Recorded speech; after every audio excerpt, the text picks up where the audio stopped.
Selamat pagi, saya akan mempresentasikan mengenai ALP, pelajaran e-commerce kelas B.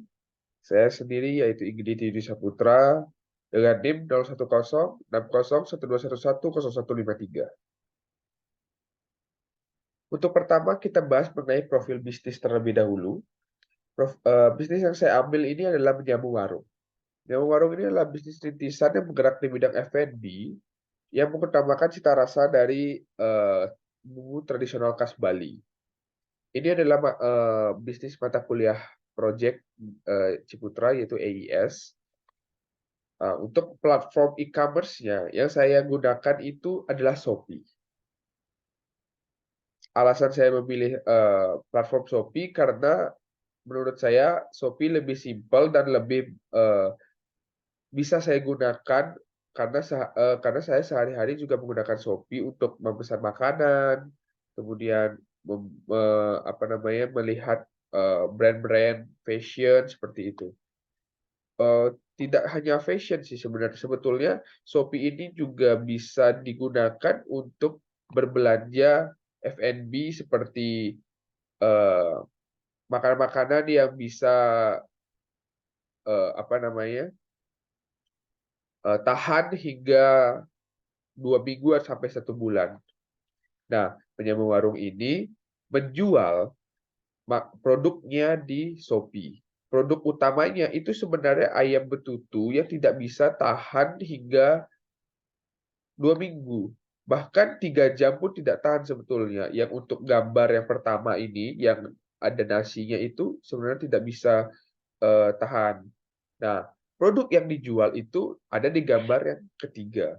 Ini ayam bumbu genep. Ayam bumbu genep ini terinspirasi dari It Sambal.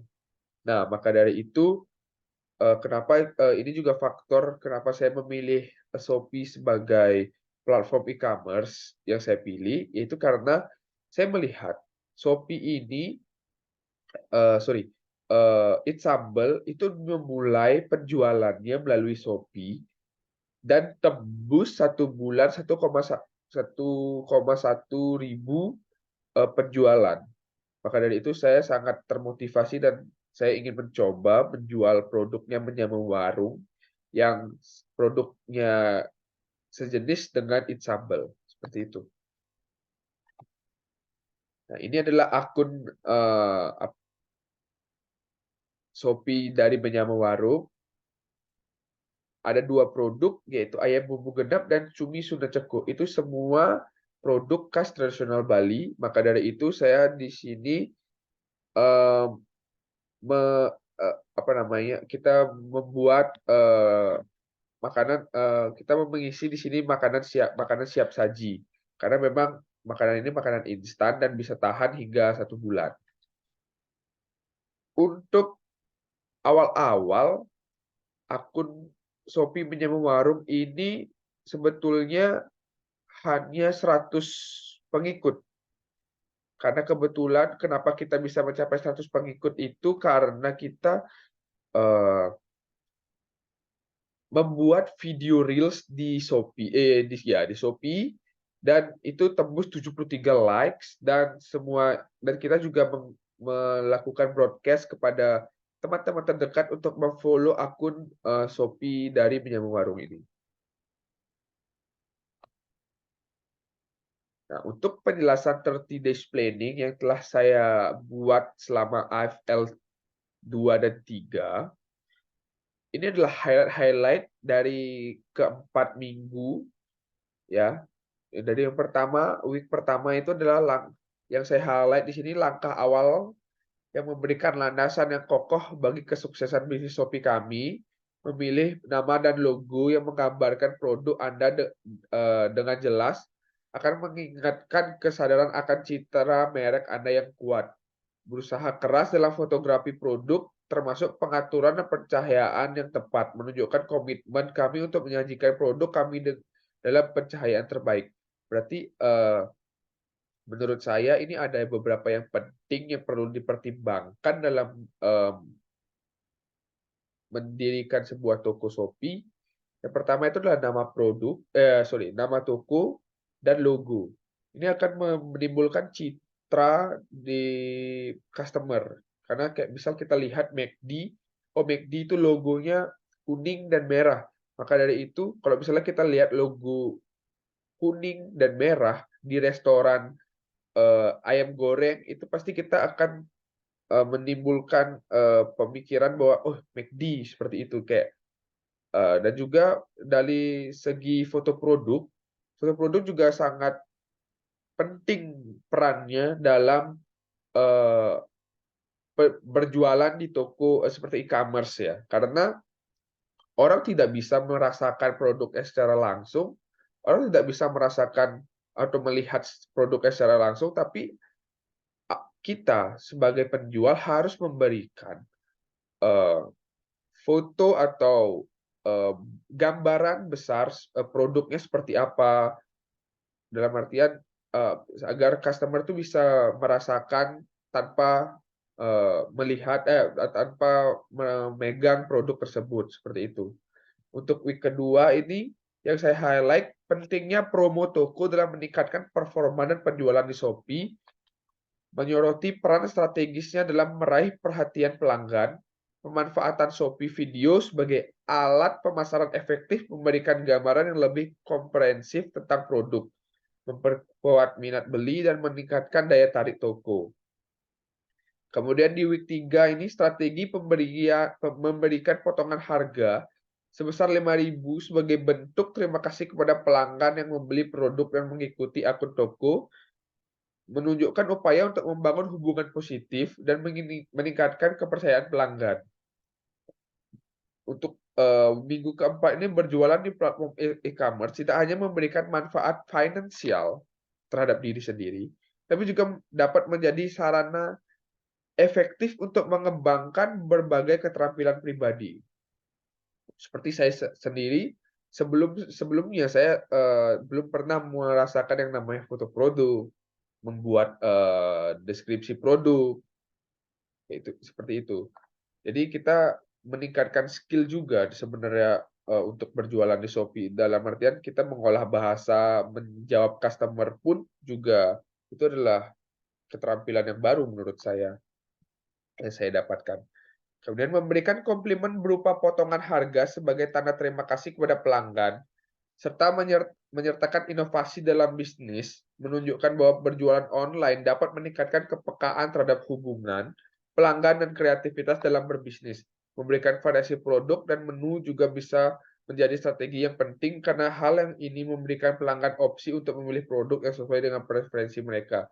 Jadi diusahakan dalam satu toko itu ada lebih dari satu produk karena agar menimbulkan opsi terhadap pelanggan untuk memilih produk yang akan dibeli, seperti itu. Kemudian ini ada evaluasi kinerja pribadi selama 30 hari, 30 days planning saya. Menurut saya pribadi kinerja saya pada 30 days planning sudah sangat baik, itu menurut saya. Tapi apabila dilihat dari hasil eksekusi 30 days planning yang telah saya buat, saya mampu mengeksekusi dan mempertanggungjawabkan kurang lebih 95% dari planning yang telah saya buat. Akan tetapi memang ada beberapa hal yang mungkin menyebabkan planning yang saya buat tidak bisa tercapai 100%, yaitu keterlambatan pendaftaran event Shopee sudah 11, dan saya sempat mendapatkan keadaan di mana saya sedang sakit sehingga saya tidak bisa mengerjakan 30 days planning di hari tersebut. Tapi dari keseluruhan kurang lebih 70 aktivitas, hanya 2 yang gagal dieksekusi karena faktor tersebut. Dan yang namanya planning itu tidak akan bisa terjadi 100% sesuai dengan keinginan kita. Akan tetapi bagaimana cara kita untuk bertanggung jawab agar aktivitas-aktivitas yang tidak bisa dilaksanakan bisa diganti dengan aktivitas yang lain, seperti itu.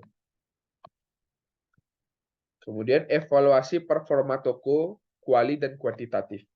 Untuk yang kualitatif, dalam pengoptimalan media sosial e-commerce Shopee Menyamu Warung, saya sudah menggunakan berbagai macam tools untuk meningkatkan performa toko.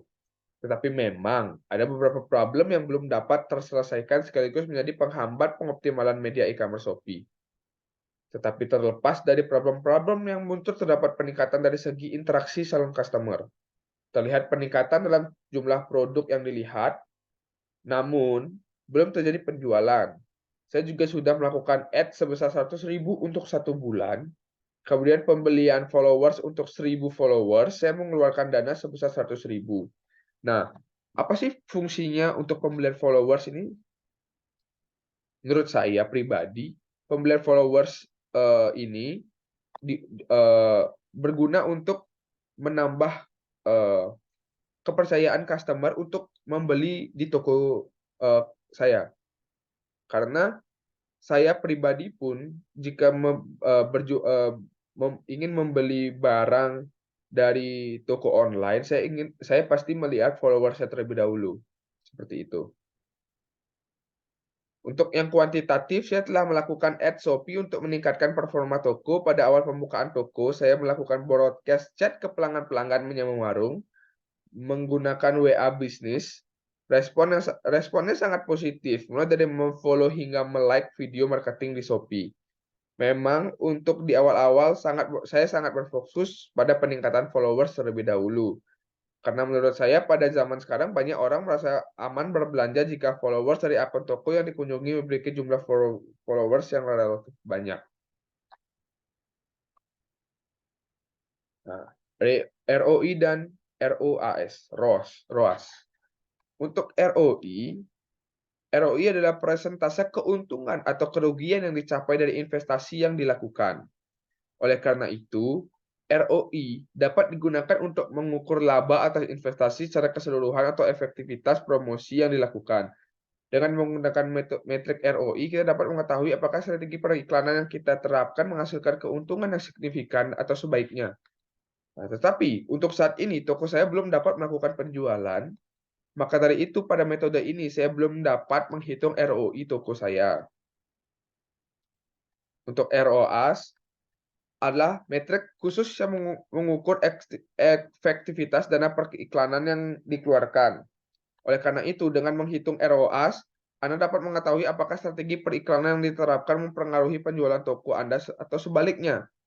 Tetapi, balik lagi, dalam toko saya, saat ini toko saya belum dapat melakukan penjualan, maka dari itu pada metode ini saya juga belum dapat menghitung ROAS toko saya. Next, untuk refleksi pribadi dan kesimpulan. Dari segi marketing, ads di antara tanggal 11 November sampai 16 November membuahkan hasil 86 klik profil toko dan 60 kunjungan pengguna terhadap produk ayam betutu ayam bumbu genap. Kemudian pada tanggal 21 November 2023 terdapat peningkatan sangat signifikan karena pembelian followers sebesar 100.000 dengan target followers 1.000 followers. Highlight yang saya garis bawahi di sini, untuk kedepannya kami akan dapat melakukan ads untuk meningkatkan presentase kemungkinan pembelian produk. Menurut saya Shopee Ads sangat efektif dalam tools marketing di media sosial, di media e-commerce Shopee. Target kedepannya saya harus mendapatkan 7.000 klik profil, 3.000 klik produk, dan semoga di 2024 ini saya bisa menjual lebih dari 1.000 produk dalam sebulan. Kesimpulannya, dalam pembuatan toko e-commerce Shopee menyambung warung, masih terbilang belum berhasil dalam melakukan penjualan. Akan tetapi dari segi penaikan awareness produk dan toko menyambung warung terbilang sudah cukup baik dalam memanfaatkan tools yang ada, seperti Shopee Ads dan Real Shopee. Memang masih banyak yang harus dipelajari dan dicermati untuk keberlanjutan toko menyambung warung.